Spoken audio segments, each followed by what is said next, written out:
Ahoy there folks, I'm Captain Benzie and welcome to another weekly developer Q&A session for Eve Echoes. I do apologise for the different environment around me. I'm sitting in my stepdad's office using his laptop because mine's in for repair as the GPU and CPU were exceeding temperatures of 100 degrees Celsius. Yet not a fun situation. I'm looking at my laptop being out of commission for 2 to 3 weeks and possibly having to buy a new one. Yay! If you do want to help support me in this endeavour, because, yeah, Lord knows, I'm too broke to just go out and buy a new computer. I probably will be looking at building a desktop rather than getting a new laptop now that I'm back in the UK. Please do head across to my Patreon, my PayPal tip jar, or my Redbubble merchandise store, all linked in the description.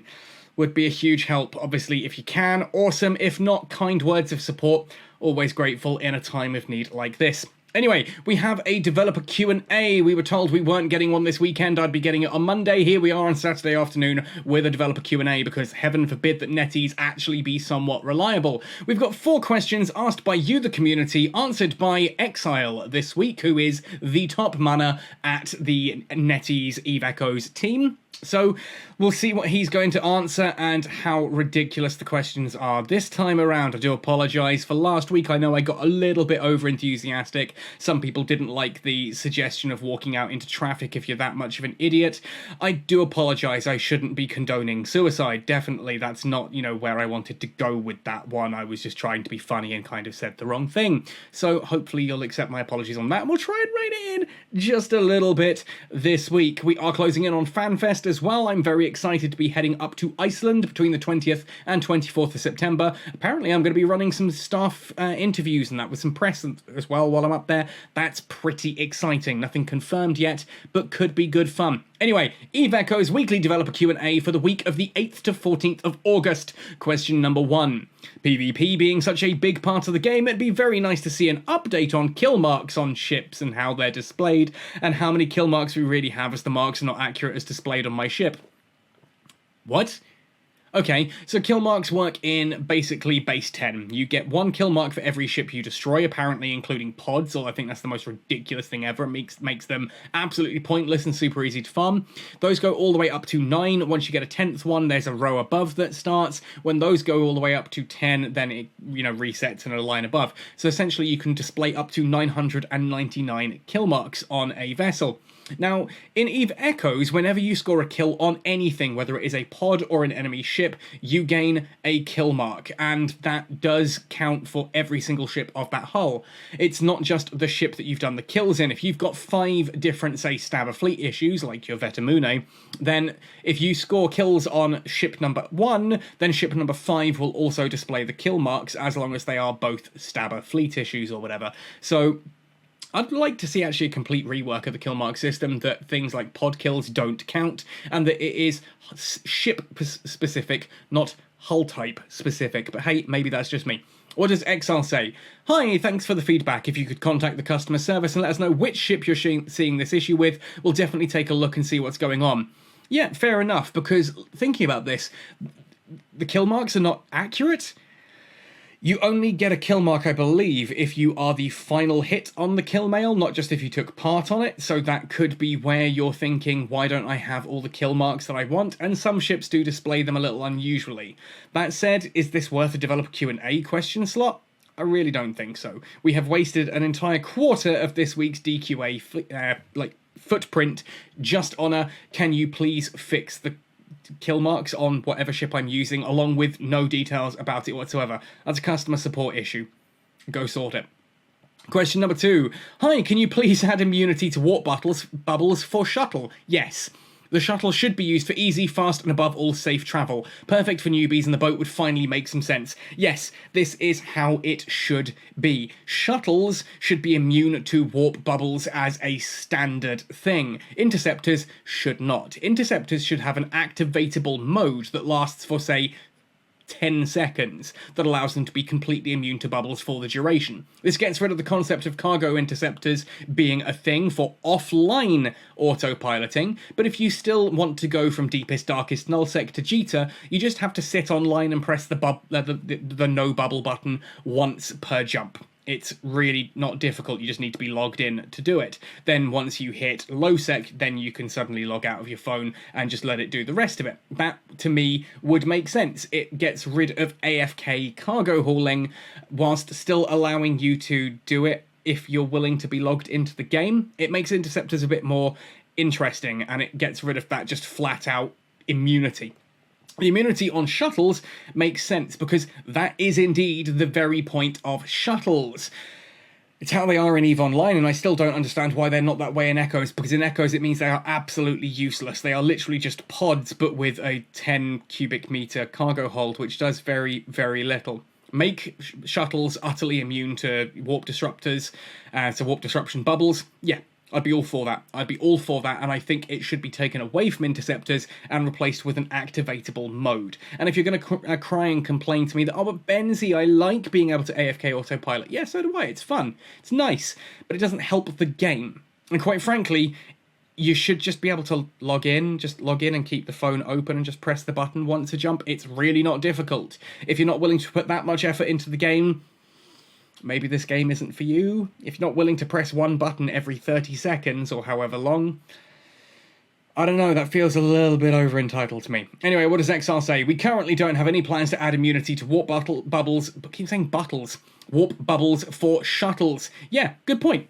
The shuttle is not designed for combat. No one said it was. You're acting like warp disruption bubbles only affect combat vessels, like, you know, not haulers or miners or stuff, XR. Giving it too many attributes may not be beneficial to ordinary players, but will be used for transporting materials with multiple accounts, like interceptors already are, numbnuts. God damn, this is the guy who is the top dog at Echoes. Like, you're sitting there going, oh no, I can't allow you to cargo haul AFK in a 10 cubic meter ship, but here, have an Atron Interceptor 2. Because you know why? Atron Interceptor 2 requires you to be tech level 10, which means you've got to have been dedicated to the game and paid all of that juicy moolah to Echoes. They don't give a crap about shuttles, they just want you to be paying as much money as possible to them. That is such a dogshit answer there, Exile. Seriously, the shuttle's not designed for combat, and giving it too many attributes. We're asking for immunity. It has very few other attributes. It doesn't have slots. We know it's not a combat vessel. What do you reckon people are going to use the shuttle for?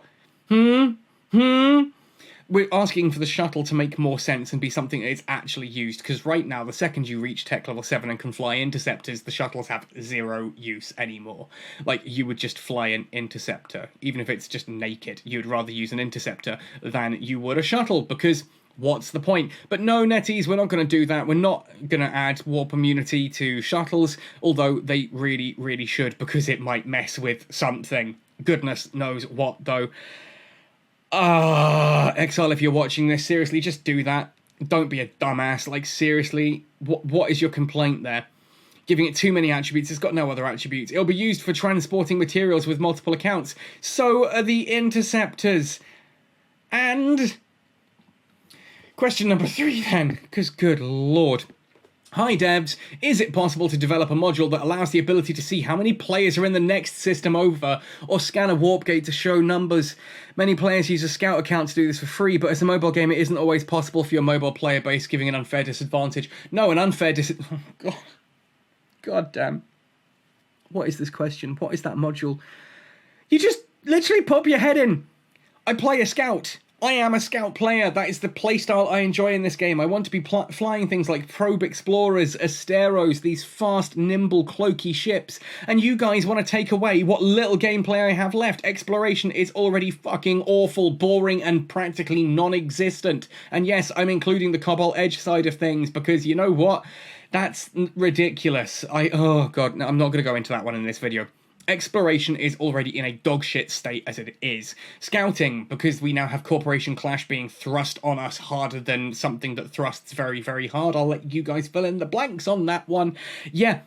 Scouting is quickly dying off in this game. So rather than actually allow a scout like me to poke my head into the fucking neighbouring system, you idiots want to take that away from me as well? Get rid of scouting completely? Why don't you just show all the player numbers on the star map, right? What is the point in any of this at this point? Why? Why do you want the ability to see how many people are in the system over because you're sick and tired of being an absolute idiot and getting jumped to end rail and caught in a Benzie gate? That's what's going on here, and I'm sorry if you're writing this question. I genuinely want to know what your freaking thought process was to remove scouting as a role from the game, as a player-based role, and just allow you to fit it to whatever frickin' ship you want. Oh, my poor little, like, sciencey or whatever, I jumped it into a hostile system and got stuck in a gate camp. That's unfair. No, you're just a fucking idiot, and you want to change the game around you to fix that, rather than actually having any form of scouting. You know what? You can sit there and say, oh, many players use a scout account to do this for free.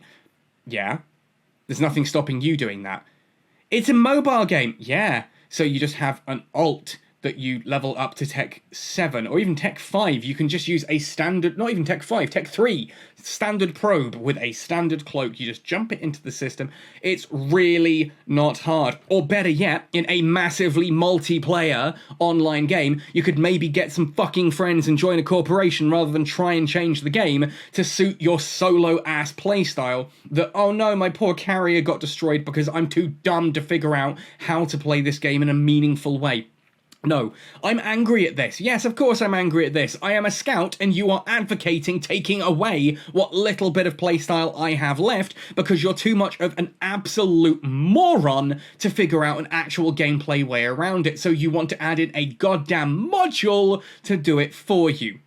Interesting suggestion, says Exile, because of course he fucking does. We'll definitely talk about it and see if it's something we can work on in the future. Meaning, do you reckon that players like our poor, hard-done-by carrier pilots might actually spend more money on this? Can we roll this into a nanocore? Yeah, probably. They're going to roll this into a nanocore or make it some kind of module that's ridiculously fucking expensive to build, or just can be bought out of a bloody shop for a month when it first launches, so that you idiots who fly these ships and have no concept of how EVE actually works will just swipe your credit card to your heart's content, because if you can't be smart enough to learn a game, at least you can pay your way to the top, right? Question number 4 before I have an absolute meltdown on that one. I'm going to have an aneurysm in one of these videos. Watch, that's why I'm putting the camera on, so you guys can, forward that to the doctor, to the hospital, and go, this is what caused it. Question number 4 then. Thank you for your constant fixes and updates to the game. Get your nose out of the developer's arse crack, please. With regards to recent update fix to the AI system? What fix? It's still dog shit. We are very grateful you fixed the activation issues of the modules. However, these cause some modules to be immediately activated, armor reps, cap battery, and drone amplifier, that cause dips or premature exhaust of available caps or waste activation time. Is there any possibility you can add sliders to tailor the movement of the AI system? I'm not even going to read the rest of this. Absolute fucked up question. Seriously, stop playing the game now. If this is you, just uninstall this goddamn game and let the rest of us enjoy it. This is what is killing the game, hands down. You know what? If you want to play the game optimally, pick up your damn phone. Take it off the table. Actually hold it in your hands and play the freaking game. If you want an AI core to do it all for you, then why don't you just hand your phone to someone else so that they can play it for you? Because the moment, what I'm reading here is, I want the game to be as good as if I were playing it without actually playing it. If you are that against playing the game, seriously, uninstall.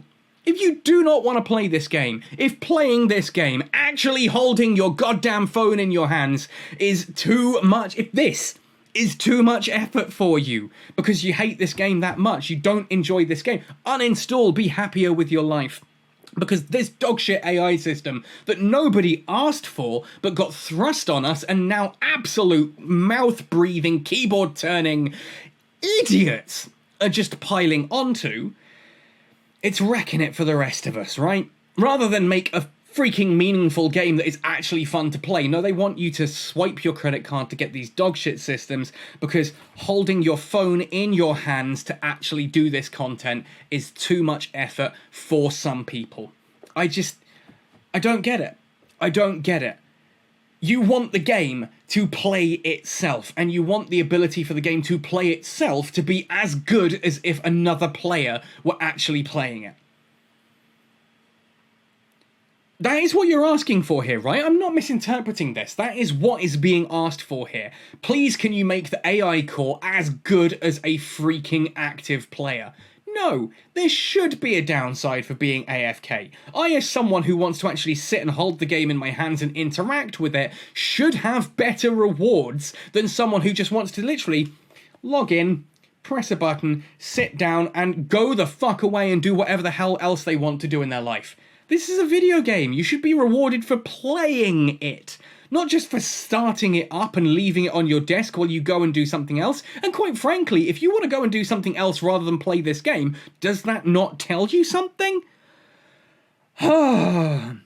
I swear, Cloud and Exile, both of these idiots are just like, oh, which questions that have come across my desk this month can I use to inspire more payments in this game? Rather than actually, what can we do to make this game better and more interesting for our player base? No, it's how can we take more money from our player base? That is all these idiots care about. It's all they want. They're not idiots. That's not fair of me. Exile, Cloud, I'm sorry, you're not idiots. You're not idiots. I know you're not idiots. You're incredibly smart. You figured out ways to get people not just to part with their card details and their hard-earned cash, but to actually be excited to do so. Rather than excited to play a video game, they're basically happy to swipe their card and let the game play itself, like it's a movie. Like, if you want to watch a movie, that's fine, but that's why we've got Netflix, it's why we've got cinemas, Disney Plus, all this crap. It's a video game. Game means play. And if you're using AI cores and you want the AI core to be as good as you are, you're not playing. You're getting a computer to play itself. At which point, what is the point? Do something else with your life. Seriously, you'll be happier for it. Wow, that was a rough one. That was a rough one. I honestly don't know what to say to this. It is just literally, hey, something to do with kill marks being bugged. Apparently that's worthy of a dev Q&A slot now. The concept that giving shuttles warp immunity might break the game, already broken as it is. People wanting a module to allow them to replace scouts. And please, can you make the core as good as humans? Exile's response on that one, by the way. We have plans to further optimize the AI core, and we'll definitely take your suggestion into consideration. Thank you for your feedback. Yeah, all they care about right now is how can they monetize things more and more. And quite frankly, between Corporations Clash and the AI core, two things that nobody asked for, dogshit systems that I said at the time were being added, and I am freaking vindicated that this is exactly what has come to pass. I said when both of those systems were added, you watch. These are going to be shit-ass crap systems. They're not going to work. People are going to be angry. And rather than netties go, oh, well, you know, oops, maybe that was a bad idea. Let's kind of just, you know, cut our losses and actually fix the fucking game. No, what they're going to do is double down on it. And they will spend all of their development time trying to fix a broken system rather than trying to fix a broken game. So fucking stupid. It is so stupid. This game was so good at launch. This had so much potential. They had 20 years of blueprints from EVE Online of, hey, you could try this. Maybe tweak things like the fittings and the interface so that it works better on mobile. Maybe make some of the content a little bit more user-friendly and accessible on demand because it's mobile platform. Sure, change things to make it better for mobile. They haven't done that. They've changed things to make it better for monetization. That is the only change that Echoes has done. They have dumbed down this IP. They have removed all consequences from a game that is all about consequences in order to get you to swipe your credit card. That's what it comes down to at this point in time. That is what EVE Echoes is. We have designed a game that shits all over a glorious 20-year-old IP in the name of taking more money out of your bank account. And every one of you absolute morons that ask these questions about like the AI core and Corporations Clash and all of these other, oh, when are we getting the next big thing? You're enabling it. This game used to be something special, netties have ruined it, and idiots like this are the ones allowing it. And the only way this ever changes at this point in time is for the IP to be ripped out of netties' hands, which probably isn't going to happen, or enough of these people to wake the fuck up and realise that their constant clamouring for more ways to swipe their credit card rather than actually playing a game, those people need to step back and actually go, you know what? Benzie's right. Wouldn't it be more fun if I actually had to play the game rather than just swipe my way to victory? I don't know, maybe entering your PIN is the most exciting and difficult task that you can actually manage to pull off, but for me, I don't know. I don't know. I just love the idea at the end of that question. I said I wasn't reading the rest of it, but this will add strategy, planning, and tinkering in the AI system, fully customizing it to our needs. Thank you. Or you could just play the fucking game. Or you could just play the actual game. But no. No. No. No, no, no. Happy sailing, folks, and see you in New Eden. Ask better questions next week, please. Dear God, ask better questions.